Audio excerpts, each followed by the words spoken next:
Hello everyone.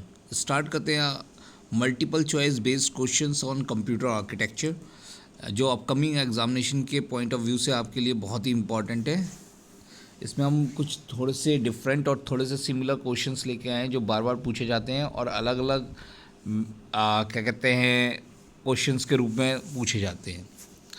तो चलते हैं पहले क्वेश्चन की ओर, बहुत ही important. Which component of the CPU is responsible for fetching instruction from memory. अब कोई इंस्ट्रक्शन है, कैसे फैच होगा, कौन सा कंपोनेंट इसके लिए रिस्पॉन्सिबल होगा, तो वो होती है आपकी कंट्रोल यूनिट। तो A is the correct answer. What is the purpose of ALU in CPU। तो ALU अर्थमेटिकल लॉजिकल यूनिट है और CPU के अंदर, तो ये to perform arithmetical and logical operations. B is the correct answer. Which of the following memory types is fastest but also the most expensive. देखिएगा अब यहाँ पे थोड़ा सा क्वेश्चन डिफरेंट कर दिया, फास्टेस्ट भी पूछा है but also the most expensive memory. तो वो कौन सी मेमोरी है, तो वो है cache memory. Which memory hierarchy level is closest to the CPU। अब कौन सी ऐसी मेमोरी है जो बहुत ही क्लोजेस्ट है और हायरार्की लेवल CPU से, तो उसका करेक्ट आंसर है आपका cache memory. Cache memory nearest memory होती है। What is the purpose of the memory address register, MAR memory address register पूछा जाता है कई बार क्वेश्चन। तो ये मेमोरी एड्रेस रजिस्टर में होगा क्या रखता है, it holds the address of the data to be fetched और stored. C is the correct answer.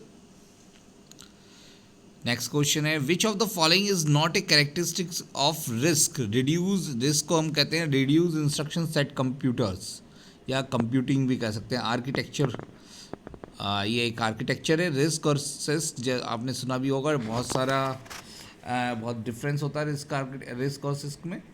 तो इसमें पूछा है कैरेक्टरिस्टिक रिस्क की नहीं है कौन सी ऐसी। लार्ज नंबर ऑफ इंस्ट्रक्शंस होते हैं, फिक्स्ड लेंथ इंस्ट्रक्शंस होते हैं, सिंपल इंस्ट्रक्शंस होते हैं, लोड स्टोर आर्किटेक्चर होता है। तो इसमें है large number of instruction is not a characteristic of RISC. Reduce number of instructions होते हैं, रिस्क का नाम ही रिड्यूस है, तो छोटा इंस्ट्रक्शन सेट होता है इसमें, large number of instruction set नहीं होते हैं।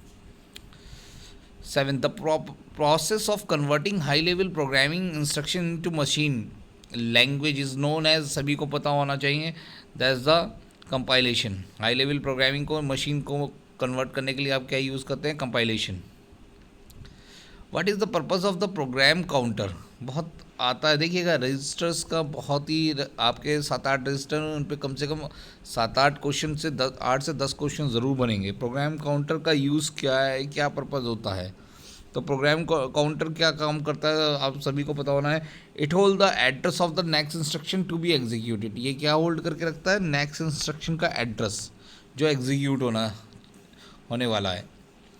विच types of memory retain its content even when the power is turn off, यानी कि रिटेन रहता है मेमोरी में ही इंस्ट्रक्शन रहते हैं। तो ऐसा कौन सी मेमोरी, रैम, रोम, कैश या वर्चुअल। तो आप सभी को पता होना चाहिए रोम मेमोरी ऐसी होती है कि उसमें कंटेंट जो होते हैं वो डिलीट नहीं होते हैं।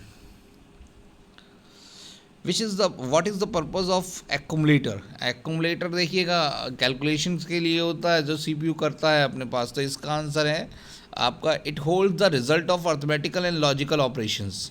ये रिजल्ट को होल्ड करके रखता है अर्थमेटिकल एंड लॉजिकल ऑपरेशंस के।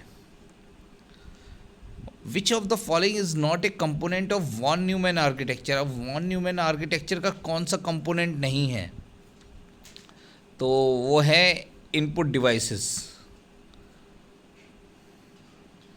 The clock speed of a CPU is measured in, जो क्लॉक स्पीड होती है CPU की वो कैसे मेज़र करी जाती है, तो वो करीब मेगाबाइट्स में नहीं होती, मिली सेकेंड्स में नहीं होती, माइक्रो सेकेंड्स में नहीं, मेगाहर्ट्ज़ और गीगाहर्ट्ज़ में। CPU की स्पीड किस में होती है, गीगाहर्ट्ज़ और मेगाहर्ट्ज़। आजकल गीगाहर्ट्ज़ का यूज़ चल रहा है तो गीगाहर्ट्ज़ में ही। Which type of cache is located closer. देखिएगा कौन सी कैश सबसे क्लोज़र होती है CPU के, तो वो होती है L1 कैश, फिर L2 आती है, फिर L3। What does the term pipelining. देखिए पाइपलाइनिंग का कॉन्सेप्ट बहुत बढ़िया होता है। इसमें क्या होता है, रेफर्स इन कंप्यूटर आर्किटेक्चर पूछा जा रहा है, तो इसका ये simultaneous execution of multiple instruction, यानी एक टाइम पे एक से ज़्यादा इंस्ट्रक्शन को एग्जीक्यूट करना, simultaneous execution of multiple instructions. B is the correct answer. Which of the following is not a characteristics of Harvard architecture. Harvard architecture की कौन सी करेक्टरिस्टिक्स नहीं है? दो टाइप के आर्किटेक्चर होते हैं, एक तो हार्वर्ड और एक वॉन न्यूमैन आर्किटेक्चर। तो वो होता है क्या, कॉम्प्लेक्स इंस्ट्रक्शन सेट यूज़ होते हैं इसमें, ये एक करेक्टरिस्टिक्स नहीं है। ये सेपरेट मेमोरी स्पेस होता ही है, efficient use of memory bandwidth का भी, साइमल्टेनियस एग्जीक्यूशन इंस्ट्रक्शन फैच और डेटा एक्सेस होता है, लेकिन कॉम्प्लेक्स इंस्ट्रक्शन सेट नहीं है feature. Which type of memory is typically use as a the main memory in modern computer. Main memory में कौन सी यूज़ करी जा रही है? तो वो यूज़ करी जाती है आपकी RAM. What is the purpose of the data bus in computer system. Data bus का यूज़ क्या होता है? डेटा बस का यूज़ होता है कनेक्शन इस्टेब्लिश करना या डेटा का ट्रांसफ़र करना, to transfer data between the CPU and memory. A is the correct answer. What is the primary function of CPU in a computer system. Primary function of CPU central processing unit का, अब इनमें 4 option दिए, इन्हीं में से बताना है, तो इसका ऑप्शन का नंबर अर्थमेटिक सही है। स्टोरेज तो नहीं है फंक्शन, इनपुट भी नहीं है CPU का फंक्शन, आउटपुट भी नहीं है, अर्थमेटिक ऑपरेशंस परफॉर्म होते हैं। Which component is responsible for temporarily storing data and instruction that are currently being used by the CPU। Temporarily storing कौन करता है? तो वो करता है RAM, random access memory. Which of the following is not a type of computer memory. Cache memory होती है, virtual होती है, सेकेंडरी भी होती है, ऑप्टिकल मेमोरी नहीं सुना नाम। C is wrong answer. The control unit of a CPU is responsible. जो कंट्रोल यूनिट होती है CPU की, किसके लिए रिस्पॉन्सिबल है? Controlling the flow of data and instruction within the CPU। Flow of data and instruction के लिए। C is the correct answer. Which computer architecture allow multiple processor to share the same memory and perform task simultaneously. तो ऐसा कौन सा architecture है जिसमें multiple processor एक memory को शेयर कर रहे हो और परफॉर्म टास्क साइमल्टेनियसली कर रहे हो? तो ये कौन सा होता है? Parallel architecture. कैसा होगा? Parallel architecture. D is the correct answer. The process of fetching an instruction from memory, decoding it and executing it, collectively known as, देखिएगा ये एक बहुत बढ़िया टॉपिक है, इंस्ट्रक्शन साइकिल। तो इस प्रोसेस को हम इंस्ट्रक्शन साइकिल कहते हैं, जब हम फैच करते हैं इंस्ट्रक्शन, डिकोड करते हैं और एग्जीक्यूट करते हैं। विच of the following is a volatile memory. Volatile जो जिसमें डेटा आपका उड़ जाता है एक तरह से कहा जाए, तो रोम, EEPROM, रैम और फ्लैश मेमोरी। तो answer is the RAM. Which of the following is not a function of operating system in computer system. कौन सा ऐसा फंक्शन है जो ऑपरेटिंग सिस्टम का फंक्शन नहीं है?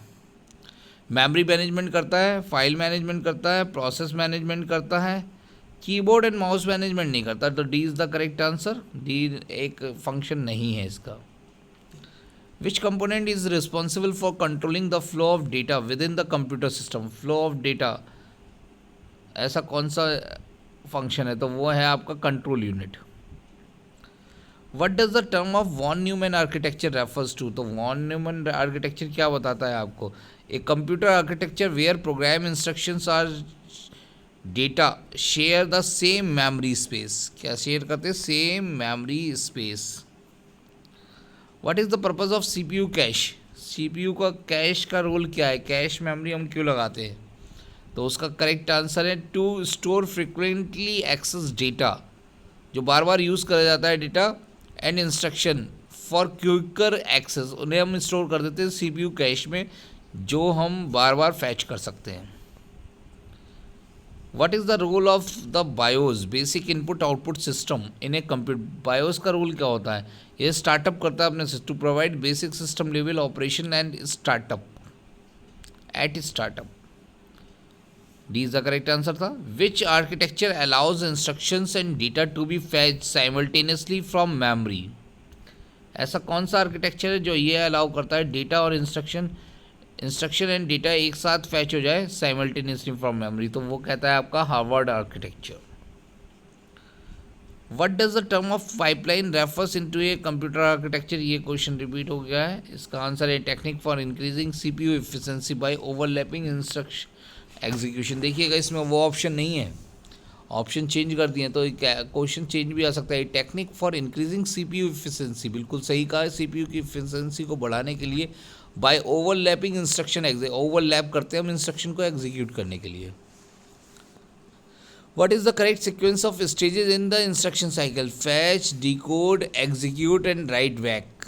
Fetch, execute और decode और write back। तो इसमें देखिएगा fetch, decode, execute, write back is the correct answer A। During which stage of the instruction cycle does the CPU obtain the instruction from memory? तो during which stage of the instruction cycle does the CPU obtain the instruction from memory, ऐसी कौन सी stage है? तो वो है fetch stage, is the correct answer. Which stage of the instruction cycle is responsible for interpreting, तोड़ना the opcode of the instruction, तो वो कौन से यूनिट में करते हैं हम? डिकोडिंग में होता है इंटरप्रेटिंग का। Which part of the CPU is responsible for coordinating the different stage of the instruction cycle?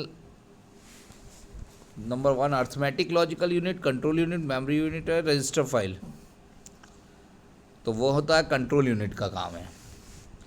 Which type of register holds the memory address of the next instruction to be fetched by the CPU?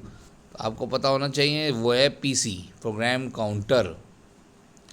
Which register temporarily holds the data fetched from the or to be written to memory? Temporary holds करने के लिए कौन सा होता है आपका? Memory data register. Which type of register store the currently executing instruction in the CPU? तो ऐसा कौन सा रजिस्टर है जो currently executing instruction of the CPU वो कौन करता है? Instruction register IR। Which register is responsible for storing the address of the data to be accessed in the memory during memory operation? तो ये आपने पढ़ा है, memory address register यूज़ होता है। Which register is used to keep track of the address of the top of the stack in a stack based architecture? तो वो होता है stack pointer। B is the correct answer। Which register is involved in controlling the flow of instruction during program execution bye storing the address of the next instruction? तो ये कौन करता है? ये करता है आपका प्रोग्राम काउंटर। किसका काम है ये? Program counter. Which register is involve in facilitating input output operation between the CPU and external device? कौन सा ऐसा रजिस्टर इन्वॉल्व होता है फैसिलिटेट करने के लिए, इनपुट आउटपुट ऑपरेशन के लिए between the CPU and external device? तो वो है आपका input output register. What happened to the content of accumulator register after an arithmetical operation is performed? जैसे उसका काम क्या है? कंटेंट ऑफ accumulator register, तो उसका है ये क्या करता है? It holds the result of the operations. Next question है, which CPU architecture commonly employs the accumulator register as a primary register for arithmetical and logical operation? तो किस आर्किटेक्चर में बताया गया? ये CISC आर्किटेक्चर में। Which register is commonly used as an operand in arithmetical and logical operations alongside by the accumulator? तो उसका सही आंसर है इंडेक्स रजिस्टर। कौन सा रजिस्टर है वो? D is the correct answer. In a CPU what is the typically size of the accumulator register in term of? तो वो होता है 16 bits. B is the correct answer है। कितने बिट का होता है? 16 bits. Which of the following statement accurately describe the role of the accumulator register? तो ये क्या करता है? रिजल्ट को स्टोर करता है, अर्थमेटिकल लॉजिकल ऑपरेशन परफॉर्म जो करता है CPU, उसके बाद जो रिजल्ट स्टोर होता है। Which register is commonly use to decode the instruction fetch from memory in a CPU? तो वो करता है काम instruction register IR। What information does the instruction register typically hold during the execution of a program? तो वो कौन सी information को रखता है? Op code of the current instruction. Which registers play a crucial role in determining the operation to be performed by the CPU based on the instruction fetch from memory? तो कौन सा role करता है fetch from memory? तो वो होता है instruction register.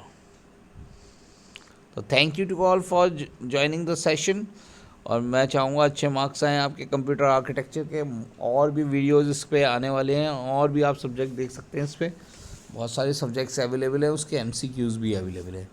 Thank you class.